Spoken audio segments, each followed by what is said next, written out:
ఓం నమ శివాయ. ఓం నమో నారాయణాయ. ఓం శ్రీ స్వర్ణాకర్షణ కాల భైరవాయ నమో నమ. నరదృష్టి నివారణ కాల భైరవాయ నమో నమ. ఓం సూర్య అరిష్టేతు సంప్రాప్తే సూర్య పూజాంచ కారయేత్.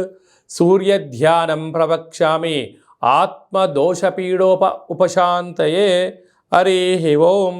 మా ఛానల్కి స్వాగతం. చూస్తున్న వీక్షకులకు ప్రేక్షకులకు ప్రియ కాళభైరవ భగవద్బంతులకి స్వాగతం పలుకుతూ మమ్మల్ని ఎంతగానో ఆదరిస్తూ ఉండబడినటువంటి ప్రియ సోదరీమణులకు అందరికీ కూడా సనాతన ధర్మ వీక్షకులకు సంరక్షకుల అందరిపైనను రథసప్తమి అనగా సూర్యుడి యొక్క జయంతి సందర్భంగా అందరికీ నిండు నూరేళ్ల ఆయురారోగ్యాలను ప్రసాదించాలని, ఎవరికి కంటి సమస్యలు, దేహ సమస్యలు, ఆత్మ సమస్యలు, అనారోగ్య సమస్యలు వాళ్ళకు రాకుండా సంపూర్ణ ఆయురారోగ్యాలు ప్రసాదించాలని సూర్యభగవానుని వేడుకుందాం.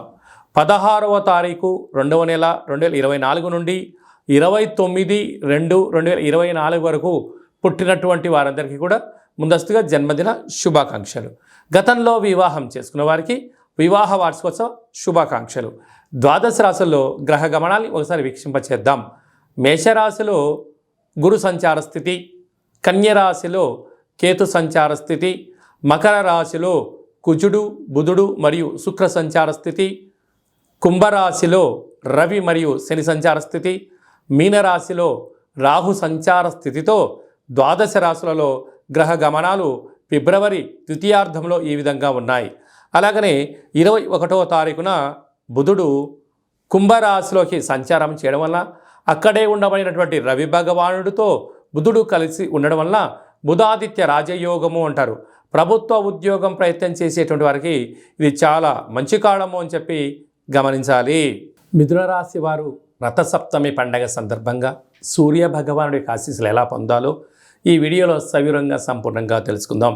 మిథున రాశిలో ఏ నక్షత్రాలు వస్తనగా మృగశిర నక్షత్రంలోని 3వ పాదం, 4వ పాదం, ఆర్ద్ర నక్షత్రంలోని 4 పాదాలు, పునర్వసు నక్షత్రంలోని 1, 2, 3 పాదములు కలిపితే మిథున రాశి. చాలామందికి పుట్టినటువంటి కాల సమయంలో డేటా బర్త్లో లేనటువంటి కారణం వలన పేరు యొక్క మొదటి అక్షరాన్ని అనుసరిస్తూ రాశిని తెలుసుకునే ప్రయత్నం అవుతుంది. అవి ఏ అక్షరాలు ఒకసారి పరిశీలన చేద్దాం. కా, కి, కు, ఖం, అజ్ఞ, ఛ, కే, కో, హ అక్షరాల వారందరూ కూడా మిథున రాశి జాతకులే. మిథున రాశి యొక్క అధిపతి బుధుడు అవ్వడం వలన ఈ రథసప్తమి సందర్భంగా సూర్యభగవాని యొక్క ఆరాధన, సూర్యభగవానికి అర్ఘ్యం వదిలేసేయడము, యథాశక్తిగా ఈ రావి ఆకుల్లో కానీ అరటాకుల్లో కానీ లేకపోతే తెల్ల జిల్లెడు ఆకులపైన సూర్యభగవానుడికి నైవేద్యం పెట్టి ప్రసాదం అందచేయడం వలన సంపూర్ణ ఆయురారోగ్యాలు, బుధాదిత్య రాజయోగము, మంచి బుద్ధి కలుగుతుందని చెప్పి గమనించాలి. అర్ధాష్టమ కేతు కారణం వలన చిన్న చిన్న విషయాలకు ఆందోళన, ఆవేశం తగదు. జ్ఞానం, మౌనం, ధ్యానం, ధర్మము, ఆసనాల వలన ప్రశాంతత కలుగుతుందని చెప్పి గమనించాలి. అష్టమంలో కుజుడు, బుధుడు, శుక్ర సంచార స్థితి కారణం వలన, కుజదోష ప్రభావం కారణం వలన మీ యొక్క జన్మ నక్షత్రం రోజున అష్టమి, పూర్ణిమ, బహుళాష్టమి సందర్భంగా దూర వాయు జల ప్రయాణాలు పెట్టుకోకపోవడం, ఆవేశానికి దూరంగా ఉండడం, మౌనంగా ఉండడం వలన అనేక రకాలమైన సమస్యలు వాటంతటికి వాటే తొలగిపోతాయని చెప్పి గమనించాలి. భాగ్యస్థానంలో రవి శని సంచార స్థితి ఏడాది తర్వాత కుంభరాశిలో కలవడం వలన భార్యాభర్తల్లో ఒకరిపైన ప్రేమానురాగాలు అవసరం. ఆరోగ్యకారకుడు రవి, ఆయుకారకుడు శని కావడం వలన భార్యాభర్తల మధ్య విభేదాలు రాకుండా చూసుకోండి. చిన్న చిన్న విషయాలను పట్టించుకోవద్దు. ఈ వీలైనంత వరకు ప్రేమ, ఆప్యాయత, నమ్మకం అనేటువంటి జీవితమైన పొందగలిగితే ఈ గడ్డుకాల నుంచి బయటపడతారు అని చెప్పి గమనించాలి.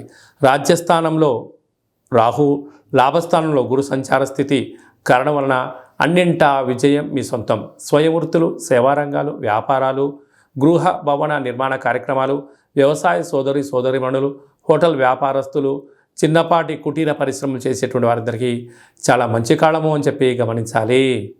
ఫిబ్రవరి మాసంలో 16వ తారీఖు నుండి 29వ తారీఖు వరకు ముఖ్యమైనటువంటి పండగల గురించి క్లుప్తంగా సవివరంగా సంపూర్ణంగా తెలుసుకుందాం. 16వ తారీఖున మాఘమాస శుద్ధ సప్తమి రథసప్తమి కనుక సూర్య భగవానుడి యొక్క ఆరాధన, సూర్య ఆరాధన చేయడం, సూర్య భగవానుడికి అర్ఘ్యం వదిలిపెట్టడము, మనము స్వామివారికి ఆసనాలు, ముద్రలు వేయడం వల్ల సంపూర్ణ ఆయురారోగ్యాలు మనకు ప్రసాదించడం జరుగుతుంది. అంటే కేవలం ఈ రథసప్తమి రోజే కాకుండా ప్రతిరోజు సూర్య నమస్కారం చేసుకోవడం, ప్రతిరోజు ముద్రలు వేయడం, ఆసనాలు వేయడం వల్ల సంపూర్ణ ఆయురారోగ్యాలు ఉంటాయని చెప్పి గమనించాలి. 17వ తారీఖున మాఘమాస శుద్ధ అష్టమి శనివారం కృత్తికా రోహిణి నక్షత్ర సందర్భంగా అసితాంగ కాళభైరవ స్వామిని పూజించాలి. 24వ తారీఖున మాఘ పూర్ణిమ. మాసానా మాఘమాసం అంటారు. మాఘమాసంలో పూర్ణిమకు చాలా ప్రత్యేకత ఉంటుంది. నదీ స్నానము, సముద్ర స్నానము, దానము యోగదాయకము. అలాగనే మనకు 27వ తారీఖున మాఘమాస బహుళ అష్టమి మంగళవారం. ఈ 3 అంటే శుద్ధాష్టమి, బహుళాష్టమి, పూర్ణిమ, ఇవి 3 విశిష్టమైన పండుగలంతా కూడా ఫిబ్రవరి నెలలో ద్వితీయార్థంలో రావడం వలన అసితాంగ కాళభైరవ స్వామివారిని పూజించడం వలన సంపూర్ణమైన అష్ట కష్టాలు తొలగిపోతాయి, అష్ట ఐశ్వర్యాలు కలుగుతాయని చెప్పి గమనించాలి. కనుక కాళభైరవ స్వామి నామస్మరణ, ఇంట్లో కూష్మాణ దీపము, కాళభైరవ దీపము, ముడుపు కట్టడము యోగదాయకం. అవన్నీ కుదరనటువంటి పక్షంలో ఈ కింది నెంబర్ సంప్రదించినట్లయితే మీ పేరుపైన భగవంతుడికి అర్చన, అభిషేకము, హోమము, కూష్మాండ దీపము మీకు చేయించి వీడియో కాల్ ద్వారా చూపించి ప్రసాదాన్ని కూడా మీకు పంపించడం జరుగుతుందని చెప్పి గమనించాలి. ఇంకనూ మనం విజయం సాధించగలగాలి అన్నట్లయితే ఈ యొక్క పాత్ర కంచు పాత్ర. అంటే మనకు రాసులు 12 ఎలా ఉంటాయో 12 రాసులను ఇందులో అచ్చు వేయడం జరుగుతుంది. అంటే ఈ యొక్క పాత్రను ఇంట్లో పెట్టుకొని ప్రతిరోజు మనం ఏం చేయగలగాలి అన్నట్లయితే ఓం కాళభైరవాయ నమః అనేటువంటి మంత్రాన్ని ఉచ్చరింపచేయాలి. అనగా కాలాన్ని శాసింపజేసే శక్తి కాళభైరవుడు భగవంతుడు ఉంటుంది. ఉదయము, మధ్యాహ్నము, సాయం, సంధ్య, నిశారాత్రి ఎప్పుడు పిలిస్తే అప్పుడు పలికే ఏకైక భగవంతుడే కాళభైరవ స్వామివారు. కాళభైరవ స్వామివారిని పూజించడం, స్మరించడం వల్ల సకల భూత ప్రేత పిశాచ సకల దుష్టగ్రహాలు, నరదృష్టి గ్రహాలు, సంపూర్ణమైనటువంటి అష్ట కష్టాలను తొలగిపోయి అష్టైశ్వర్యానికి స్వాగతం పలకడము, సకల ప్రయోగాలు, దుష్ట ప్రయోగాలు కూడా తొలగిపోతాయని చెప్పి గమనించాలి. ఈ పాత్ర వలన ఉపయోగం ఏమిటనగా ఓంకారనాదము శబ్దం రావడము, కాళభైరవ స్వామికి స్మరించడం వలన మానవుని యొక్క దేహంలో ఉండబడినటువంటి షట్చక్రాలు వికసింపచేసి దరిద్రము పోయి అదృష్టం కలుగుతుందని చెప్పి గమనించాలి. ఒక్కసారి ఈ యొక్క పాత్ర ద్వారా ఎలా శబ్దం వస్తుందో ఒకసారి వీక్షింపచేద్దాం.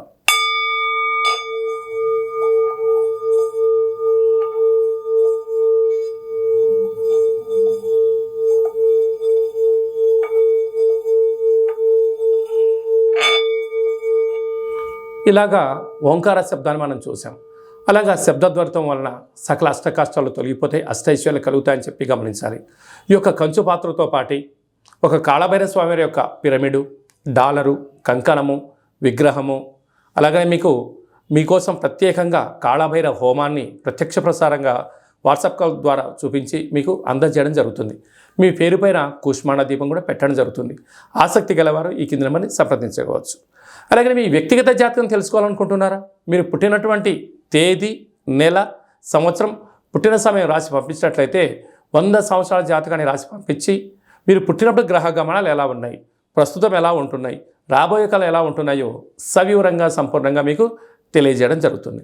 అలాగే చాలామందికి డేటా ఆఫ్ బర్త్లు లేనటువంటి వాళ్ళు ఎవరైనా ఉన్నట్లయితే మీ పేరు యొక్క మొదటి అక్షరాన్ని అనుసరిస్తూ రాశిని తెలియచేస్తూ కాళభైరవ ఉపాసన చేత భూత భవిష్యత్ వర్తమానాన్ని తెలియచేస్తూ మీ జాతకం చెప్పించుకున్న ప్రతి ఒక్కరికి కూడా మన యొక్క కాళభైరవ స్వామి యొక్క దేవాలయంలో అర్చన, అభిషేక, హోమ కార్యక్రమాలను కూడా చూపించి మీతో స్వామివారికి నమస్కారం పెట్టించడము, స్వామివారికి ఆశీస్సులు మీకు ప్రసాదింపజేయడం జరుగుతుంది అని చెప్పి గమనించాలి.